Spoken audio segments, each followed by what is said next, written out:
গতকাল রাতে খান স্যারের কোচিং সেন্টারে বিশাল বড় হামলা করা হয়েছে। কোচিং সেন্টারের যে সিকিউরিটি গার্ড তাকে মেরে তার মাথা এমনভাবে ফাটিয়ে দেওয়া হয়েছে যে হসপিটালে ভর্তি আছে, বাঁচবে কিনা সেটাও সন্দেহ। কে আর কেন হামলা করেছে জানলে তোমাদের মেজাজ গরম হয়ে যাবে।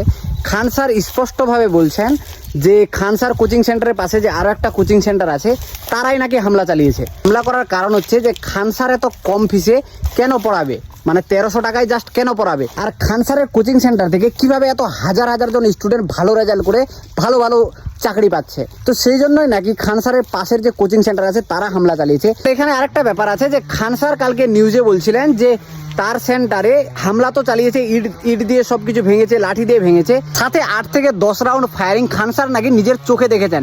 কিন্তু কিছুক্ষণ পরেই তিনি বয়ান বদল করে দিয়ে এটা বলছেন যে না, ফায়ারিং আমি দেখিনি, আর এমনি হামলা চালিয়েছে।